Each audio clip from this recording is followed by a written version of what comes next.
Hey everybody, Madeline here to talk about interesting facts about astrology.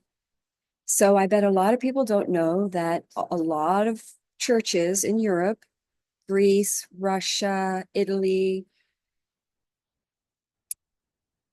castles in England way back had the Hampton Court has a huge astrological clock on the face. An old 13th century church in Prague has a huge astrological clock on the front. I'll pop that up here. But I did want to show people just that there was astrology in early Christian churches.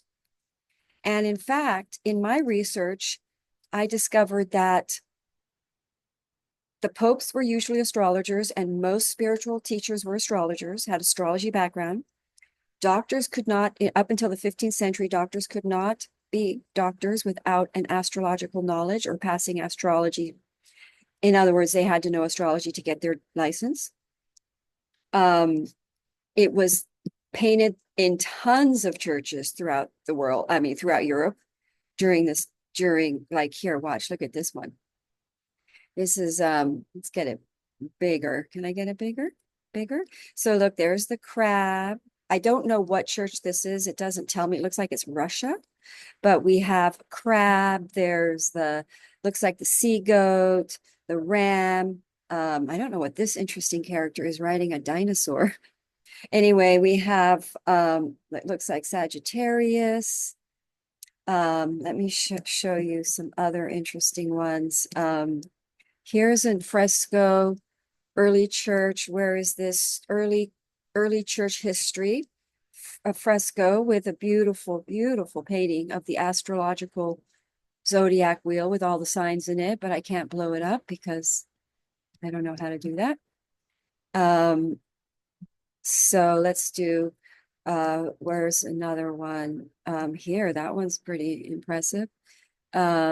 Astrology in churches. So there was just, it was a standard thing. I mean, it was a very much a part. I actually would say that I think most religions are based in astrology teachings, because astrology dates back is earlier than religions, most religions that I'm aware of.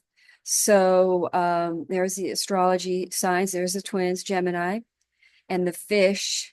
So the fish rule the feet because it's at the end, the like fins of a fish, fin, the fino, the end, the feet.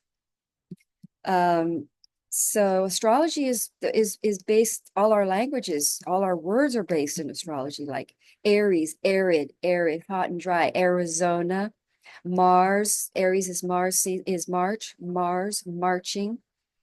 So I could go on. But I wanted to show you this interesting chart. This was written here. This is an article that says the traditional Catholic view of astrology. And here, look at this beautiful fresco. This is actually like an astrology clock and it has a face with the sun in it, like literally saying, watch the astrology, watch the stars. But it goes on to talk about how astrology, I read this, how astrology was really, not wanted, the Catholic Church were very vehement about it. They were passionately insisted that astrology is forbidden. But then I see here, it goes, but that belief is simply not true. I don't need to read it all because we all know even educated people, even priests, express not just the idea that astrology is just bunk, which they of course have every right to believe, but that is forbidden. So this goes on about that, but then watch this. But that belief is simply not true. In the medieval world, astrology was given a great deal of very serious thought, including by doctors, great doctors and saints. And in everything from medicine to farming, astrological considerations were often taken into account.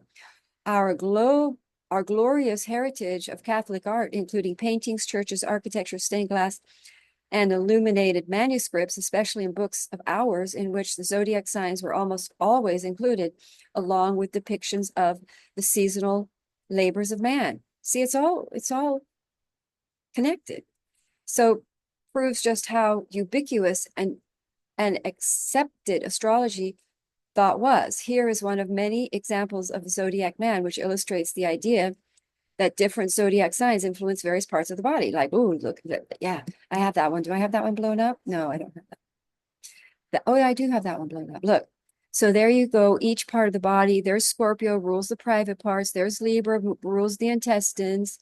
That's why when we're out of balance energetically, our gut's really important there. Then we've got Crab, the Cancer rules the chest. Leo rules the heart. Sagittarius rules the thighs. That's why we all want to have thunder thighs. Jupiter's the ruler of Sagittarius. Jupiter's a thunder god. That's where thunder thighs. Horses have strong thighs. So that's why I'm Sagittarius and I like to work out my thighs. So then we have the feet are the fish. The arms are Gemini. The throat is Taurus. The head is Aries. So that's so interesting. So they've absolutely, this isn't a Catholic church, guys. Okay. So that is all for now. I just wanted to introduce that concept, but you can go online and look at all these beautiful paintings. Oh, I just want to show you the church of the Prague astrological clock. Did I type that right? Prague astrological clock. You know, it's amazing. Look at that. That's just really beautiful. Still functions. I think it's from 13th century. And then we also have look Hampton Court, Hampton Court, they call it astronomical clock. So there it is. That's in Hampton Court, UK. See?